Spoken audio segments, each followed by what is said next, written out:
Can I explain to you why Zelda and Xenoblade run perfectly on the Switch, but not Pokemon Scarlet and Violet? You asked this respectively, so I'm going to respond respectively. Now, I literally just searched for Tears of the Kingdom Slowdown and took the first video that came up. Here you can see there's one individual moving model on the screen, and it's Link. I guess you could call the air bike, but there's really nothing like moving on the air bike. They're just solid polygons and a wind texture.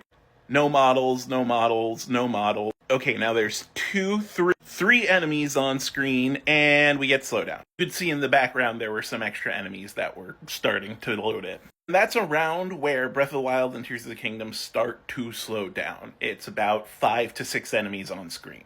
But they're programmed really smart to never show that many enemies on screen at one time, even when you're in the thick of battle with a lot more enemies than that.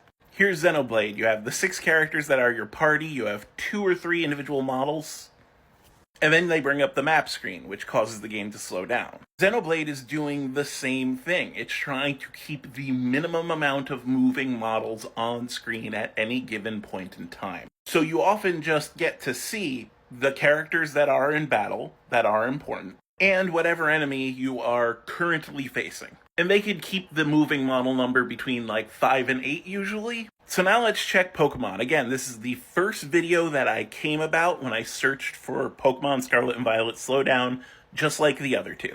Each of these students is a moving model. So there's 4 on screen right now.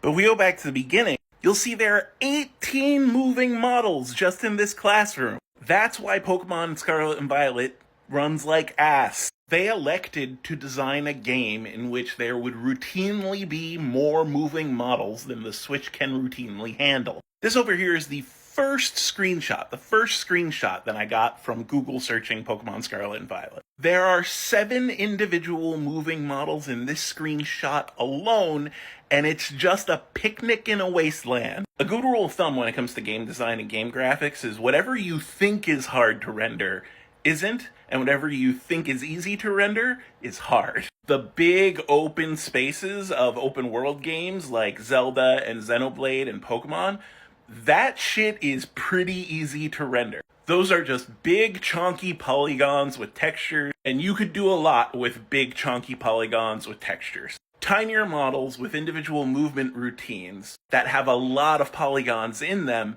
that's harder. That takes more of a toll. And Zelda and Xenoblade just try not to show many on screen at once, whereas Scarlet and Violet specifically attempted to so that you could Pokemon hunt. That's why I've said before, if you're angry at Scarlet and Violet, you are angry because of a design decision. You aren't angry because everybody who worked at Game Freak was just asleep one day and didn't optimize their code. Don't get me wrong, code can always be optimized, but it's not a silver bullet. In fact, shortly after Tears of the Kingdom came out, people were actually wowed at how well it ended up culling models when it was drawing the action around it.